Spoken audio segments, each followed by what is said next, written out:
लोकसभा चुनाव को लेकर बीजेपी उम्मीदवारों की दूसरी लिस्ट को लेकर खींचतान अभी भी बनी। इस लिस्ट पर सबकी नजरें क्योंकि कई अहम सीटों और बड़े उम्मीदवारों के नाम पहली लिस्ट में नहीं थे, जिसके बाद से बीजेपी के दिग्गज प्रत्याशियों को लेकर कयास लगने लगे। कयास इस बात के कि आखिर बची हुई सीटों पर उम्मीदवार कौन होगा। इस बीच खबर है कि भारतीय जनता पार्टी इस बार के चुनाव में टीवी पर राम का किरदार निभाने वाले एक्टर अरुण गोविल और पूर्व नेता कवि कुमार विश्वास को भी चुनावी मैदान में उतार सकती है और दोनों के लिए यूपी की 2 सीटों पर चर्चा चल रही है। पश्चिमी उत्तर प्रदेश की मेरठ और गाजियाबाद लोकसभा सीट पर बीजेपी का कब्जा है। दोनों ही सीटों पर मौजूदा उम्मीदवार लगातार जीत दर्ज करते आ रहे हैं।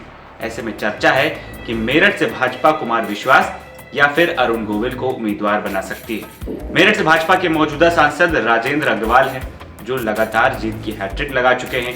इस बार भी वो टिकट के प्रबल दावेदार हैं। ऐसे में उनकी जगह किसी बाहरी उम्मीदवार को चुनावी मैदान में उतारना भाजपा के लिए आसान नहीं हो सकता है। बताया जा रहा है कि स्थानीय नेता इसका विरोध भी कर रहे हैं और लोकल प्रत्याशी उतारने पर ही जोर डाला जा रहा है। हालांकि बीजेपी की पहली लिस्ट में मेरठ के प्रत्याशी का नाम न होने से अटकलों का बाजार गर्म होना लाजमी है। यही हाल गाजियाबाद लोकसभा सीट का भी है। यहां से retired army general VK Singh चुनाव लड़ते हैं। पिछले 2 बार से वो रिकॉर्ड मतों से जीत दर्ज करते आ रहे हैं। इस बार भी वो टिकट के दावेदारों में पहले नंबर पर हैं, लेकिन इस सीट को लेकर कुछ और ही चर्चा चलने लगी। आम आदमी पार्टी के संस्थापक सदस्यों में से एक रहे कवि कुमार विश्वास को भाजपा गाजियाबाद से टिकट दे सकती है। गाजियाबाद में भाजपा का बाहरी उम्मीदवार उतारने का रिकॉर्ड रहा है। यहां भी बीजेपी कार्यकर्ता चाहते हैं कि किसी स्थानीय नेता को ही प्रत्याशी बनाया जाए। ऐसे में भारतीय जनता पार्टी के निर्णायक मंडल के लिए ये दोनों सीटें परेशानी का सबब बनी हुई। इसी खींचतान की वजह से शायद भाजपा प्रत्याशियों की अपनी दूसरी लिस्ट जारी करने में देरी कर रही है और कोई वजह दिखती नहीं। वहीं बता दें कि इससे पहले भारतीय जनता पार्टी ने 51 प्रत्याशियों की पहली लिस्ट जारी की थी।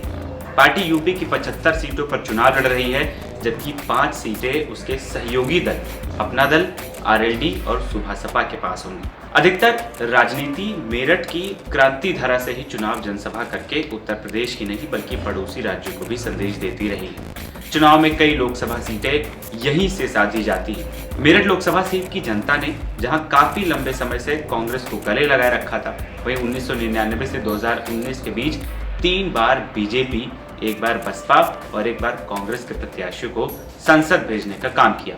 केवल सपा रालोद ही ऐसे दल हैं जिनको 25 साल में मेरठ की जनता ने लोकसभा चुनाव में एक बार भी गले नहीं लगाया। हालांकि इस बार 2024 के चुनाव में सपा और कांग्रेस का इंडिया गठबंधन गोल खिलाने के दावे कर रहा है। 2009, 2014 और 2019 में लगातार बढ़ते भाजपा की वोट प्रतिशत ने 3 बार राजेंद्र अग्रवाल को संसद भेजा। 2024 के चुनाव में श्री राम मंदिर की लहर के चलते भाजपा के बड़े नेता वोट प्रतिशत के बढ़ने का दावा कर रहे हैं, लेकिन प्रत्याशी कौन होगा फिलहाल तय होना बाकी। मेरा नाम है आदर्श और आप देख रहे थे एनबीटी ऑनलाइन।